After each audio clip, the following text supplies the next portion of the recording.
मुझे अपनी कज़िन की शादी पर जाना था और मैं पहली बार ट्रेन पर सफ़र कर रही थी। मेरे सामने एक सूटेड बूटेड एक हैंडसम नौजवान बैठा था। ट्रेन अगले स्टेशन पर जैसे ही रुकी, मैं खाने पीने के लिए नीचे उतरी। जब वापस आई तो वो नौजवान अपनी सीट पर नहीं था, लेकिन उसका ब्रीफकेस उसकी सीट के नीचे था। कुछ देर बाद उसमें से लाल रंग का कुछ निकलने लगा। मुझे लगा वो शरबत है। जैसे ही मैं उसे देखने के लिए आगे बढ़ी तो मेरे होश उड़ गए, क्योंकि वो तो दिल्ली से मेरठ तक के सफ़र ने मेरी ज़िंदगी बदल कर रख दी थी। वो एक ट्रेन का सफ़र था जिसने मुझे रातों को भयानक सपना बनकर डराया था, और मैं कई सालों तक खुद को नॉर्मल नहीं कर पा रही थी। मैं अपने माँ बाप की इकलौती बेटी थी। मेरा नाम नताशा है और मैं दिल्ली डिफेंस के एक घर में रहती थी।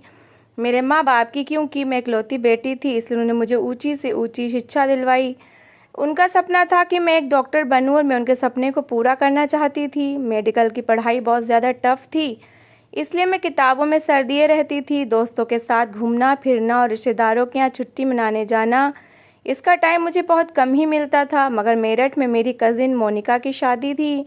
हम दोनों बचपन से ही गहरे दोस्त थे, इसलिए उसने मुझे शादी से एक हफ्ता पहले आने के लिए कहा था, और कहा था कि अगर तुम नहीं आओगी तो मैं शादी ही नहीं करूँगी। मैं उसकी बात सुनकर मुस्कुराने लगी और कहा कि मैं कौन सा तुम्हारा दूल्हा हूँ जिसके बगैर तुम्हारी शादी ही नहीं हो सकती। मगर वो ऐसी ही ज़िद्दी थी, इसलिए मैं उसे नाराज़ नहीं करना चाहती थी और अपनी टफ़ रूटीन पर छोड़कर उसकी शादी में जाना चाहती थी। मेरे माँ बाप तो एक हफ़्ता पहले ही मेरठ पहुँच चुके थे। मेरे क्योंकि पेपर्स हो रहे थे, इसलिए मैंने वादा किया था कि एग्ज़ाम के बाद मैं खुद ही चली जाऊँगी। शादी में अब सिर्फ 2 दिन बाकी थे और मैं ट्रेन में बैठी हुई सोच रही थी कि मेरी तो बहुत ज़्यादा दुर्गति बनने वाली है, क्योंकि वो मुझसे बहुत गुस्सा थी। मैं ट्रेन की इकनॉमी क्लास में बैठी थी। इकनॉमी क्लास में भी काफ़ी ज़्यादा भीड़ थी। ट्रेन एक स्टेशन पर रुकी तो पैसेंजर ट्रेन से नीचे उतरे। कुछ लोगों की मंजिल आ चुकी थी और कुछ लोग वैसे ही थोड़ी देर टहलने के लिए नीचे उतर चुके थे। मैं अब ट्रेन में अकेली रह गई थी। मैंने सोचा कि मैं भी थोड़ा बाहर जाकर फ्रेश हो आती हूँ, कुछ खा पी लेती हूँ, क्योंकि 10 मिनट के बाद फिर से ट्रेन चलने लगेगी। मैं ट्रेन से नीचे उतरी और सामने गोलगप्पे का ठेला देखकर मेरे मुंह में ढेर सारा पानी आ गया। गोलगप्पे खाना मेरी बहुत बड़ी कमज़ोरी थी, इसलिए मैं जल्दी से ट्रेन से उतरी और एक प्लेट में गोलगप्पे ऑर्डर करके इंतज़ार करने लगी।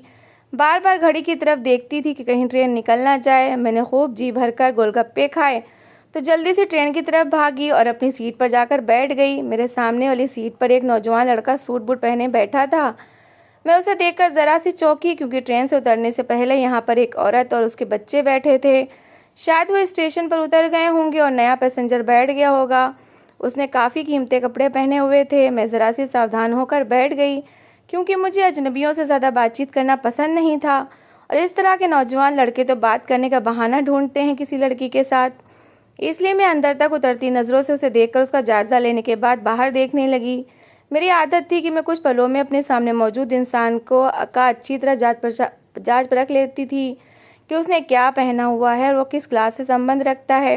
ये मेरी शुरू से ही आदत थी और मैं इस आदत से पीछा नहीं छुड़ा सकती थी। इसलिए सामने मौजूद जो कि काफ़ी पढ़ा लिखा और डिसेंट लग रहा था और किसी अच्छी फैमिली से बिलोंग करता था, उसने बहुत कीमती ड्रेस पहना हुआ था और उसके बाएं हाथ पर बहुत महंगी ब्रांडेड वॉच थी।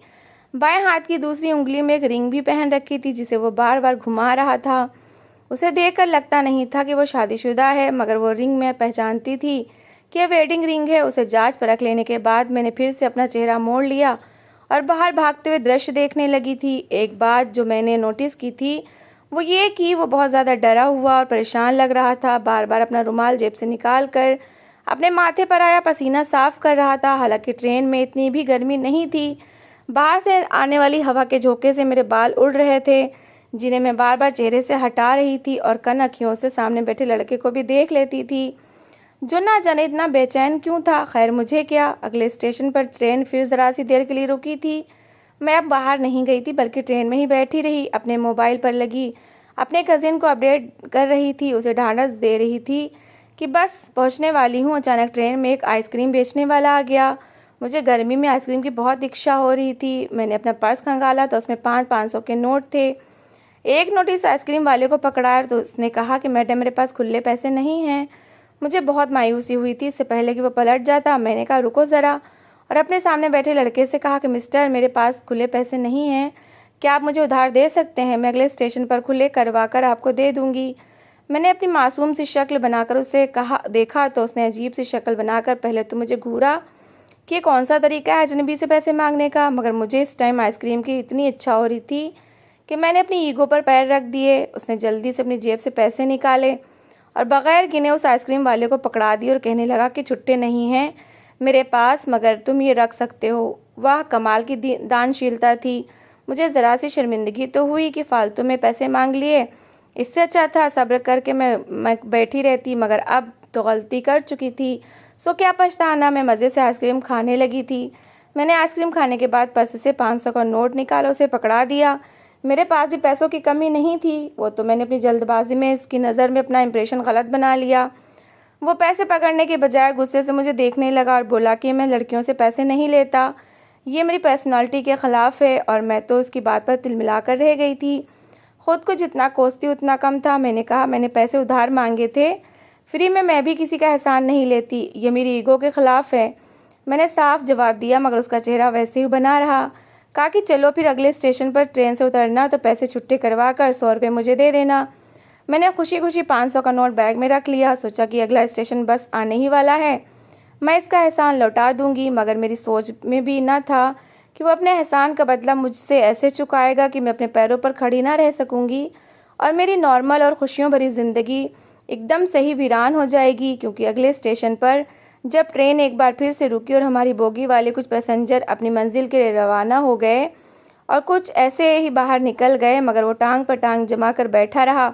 उसके चेहरे पर घबराहट थी जिसे छुपाने की वो सरतोड़ कोशिश कर रहा था।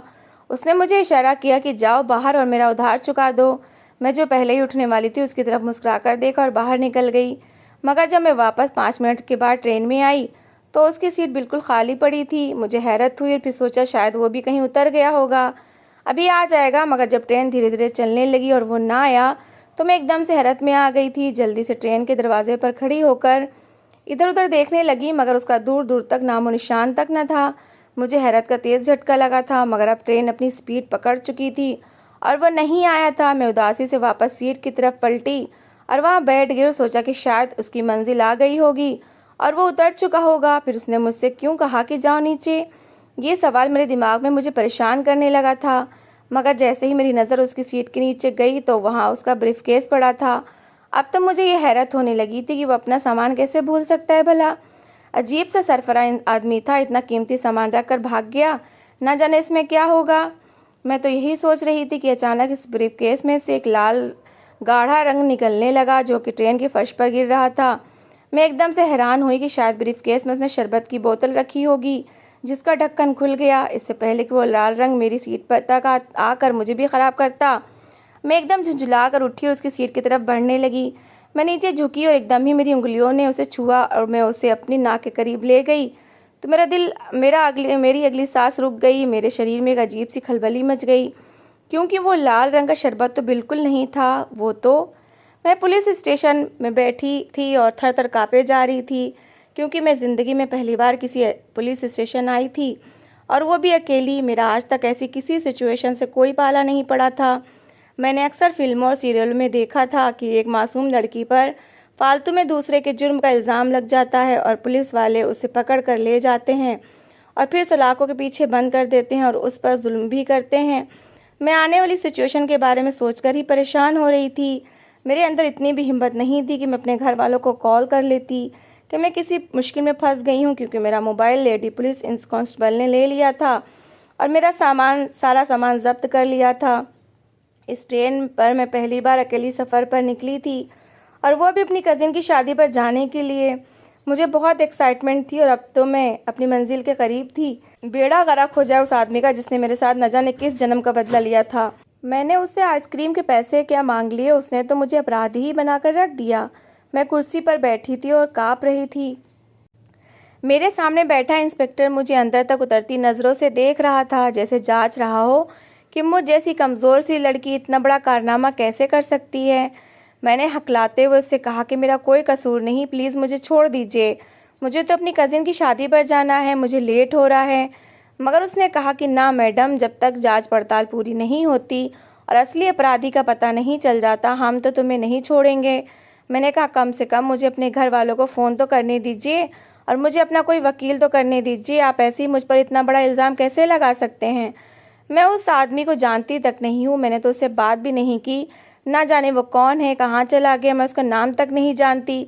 आप मुझे उसके बारे में क्या पूछना चाहते हैं, जिससे कि मैं खुद में ज़िंदगी में पहली बार मिली हूँ?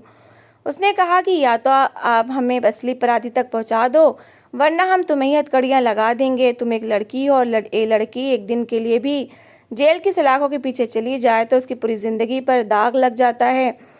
उसने मुझे डराने में कोई कसर नहीं छोड़ी थी। मैं पहले ही काँप रही थी, ऊपर से मेरी सांस भी अटक रही थी। हे भगवान, मैं किस मुसीबत में फंस गई हूँ। मुझे तो उस आदमी के तेवर पहले से ही बुरे लग रहे थे। वो बार बार अपने माथे पर से पसीना साफ कर रहा था और उसके हाथ भी कँपकपा रहे थे। काश मैं तभी समझ जाती कि वो कितना बड़ा अपराधी है और मैं फ़ौरन ही पुलिस को इन्फॉर्म कर देती, मगर उसके कारनामे के बारे में बेखबर थी, जो कि उसकी सीट के नीचे पड़ा था, ब्रीफकेस में, जिसके अंदर से वो लाल रंग का शरबत जैसा निकल रहा था।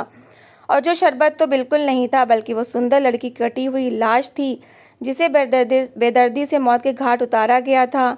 ना जाने उस लड़की से किस जुर्म का बदला लिया गया था। वो आदमी देखने में बिल्कुल भी अत्याचारी और जालिम नहीं लगता था, काफ़ी अच्छे परिवार से संबंध लगता था उसका। मगर मैं पहली बार इंसानों को जांचने के मामले में गलत साबित हुई थी और पहली बार फंस गई थी, और इतनी बुरी तरह से फंसी थी कि किसी को मदद के लिए भी नहीं पुकार सकती थी।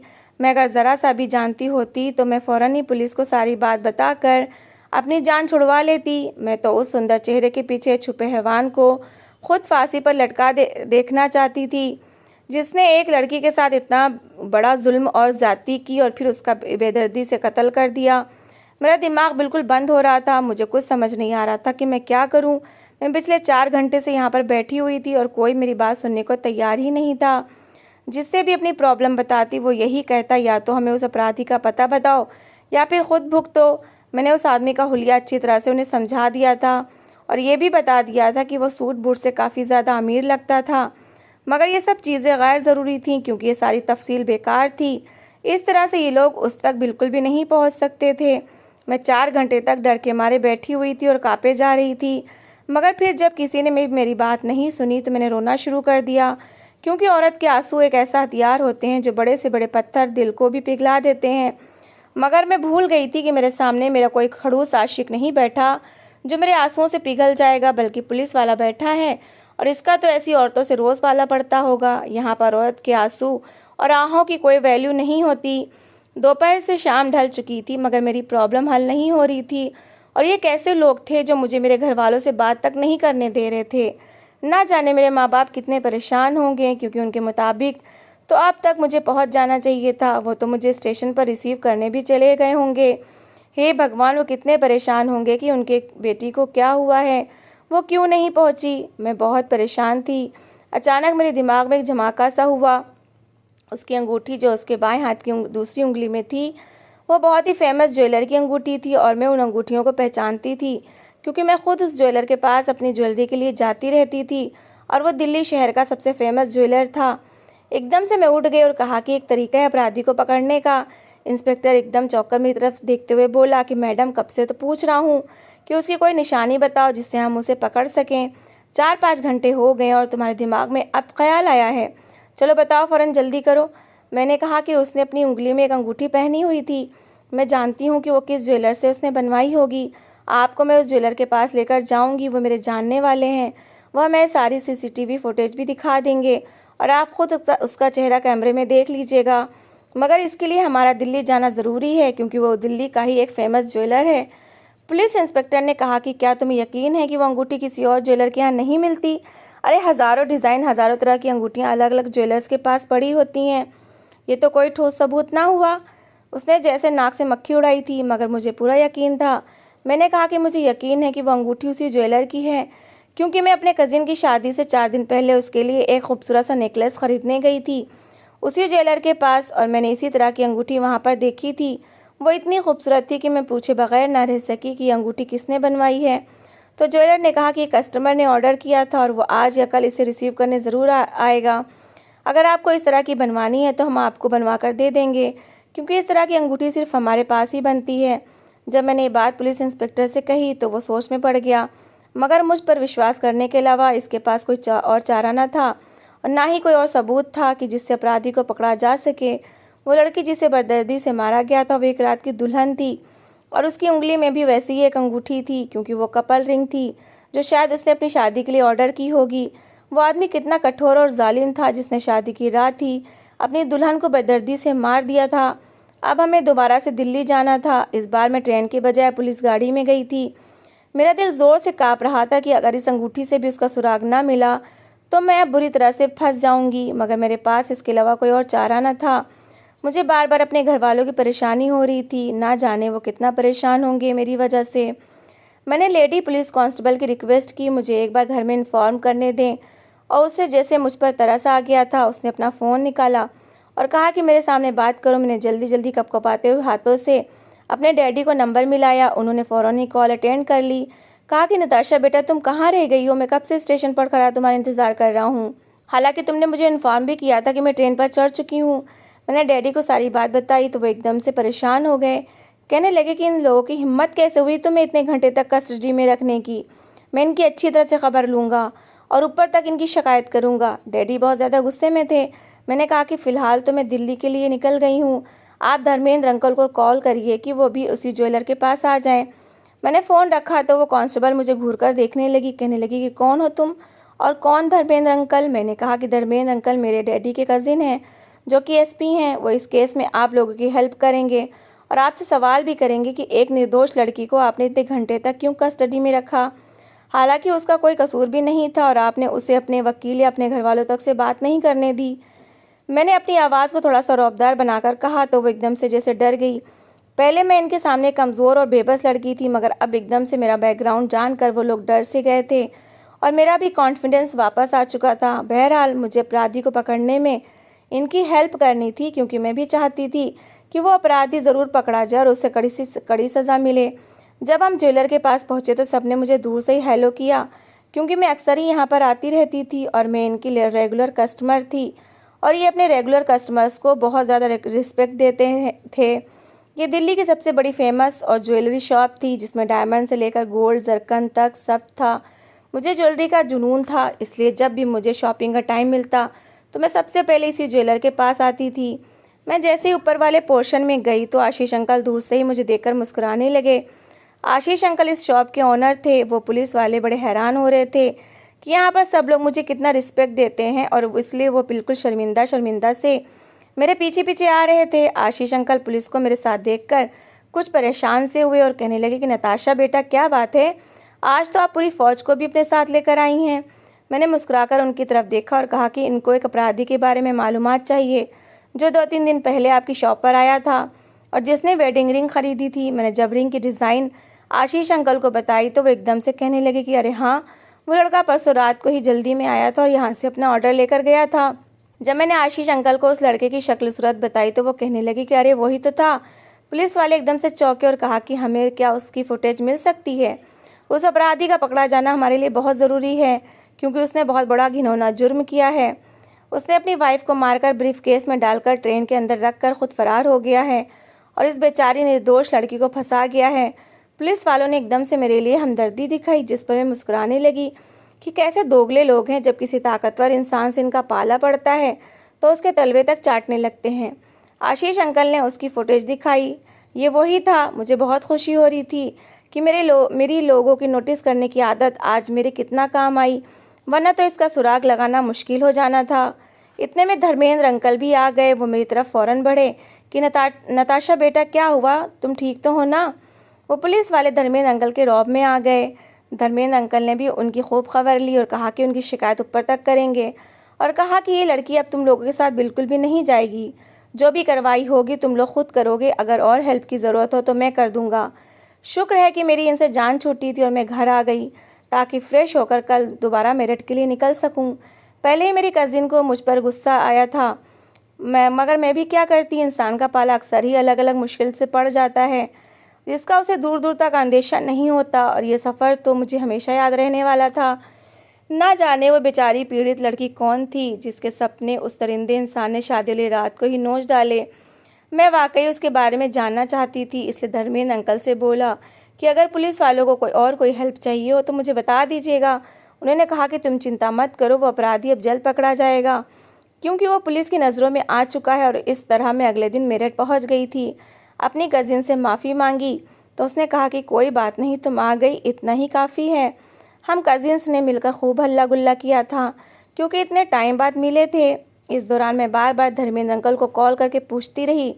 आखिरकार तीसरे दिन वो अपराधी जेल की सलाखों के पीछे था और उसने अपना जुर्म कबूल कर लिया था। वो एक मानसिक रोगी था और जिस लड़की से उसने ज़बरदस्ती शादी की थी वो किसी और को पसंद करती थी। मगर इस अपराधी का, जिसका नाम राहुल था, उसने अपनी ताकत के बलबूते पर उस लड़की को ज़बरदस्ती अपनी ज़िंदगी में शामिल किया था। शादी की रात लड़की का आशिक उससे मिलने आ गया, क्योंकि उसे पता चला था कि उसकी शादी हो चुकी है। इसलिए वो बहुत गुस्से में राहुल का मुंह तोड़ने आया था, मगर उसे मुंह की खानी पड़ी थी, क्योंकि राहुल ने उस लड़की प्रीति और उसके आशिक को अपनी शादी की रात एक साथ देख लिया था। और इस तरह प्रीति उसके गुस्से का निशाना बन गई।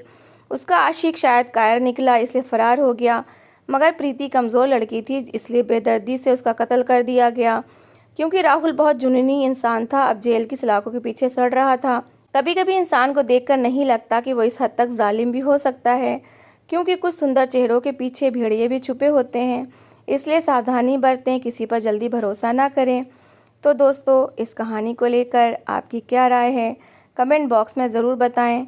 और अगर कहानी अच्छी लगी हो तो प्लीज़ इसे लाइक करें। अगर आपने अभी तक हमारे चैनल को सब्सक्राइब नहीं किया तो ज़रूर कर लीजिए। तो मिलते हैं ऐसी ही एक मोटिवेशनल कहानी के साथ। Thanks for watching.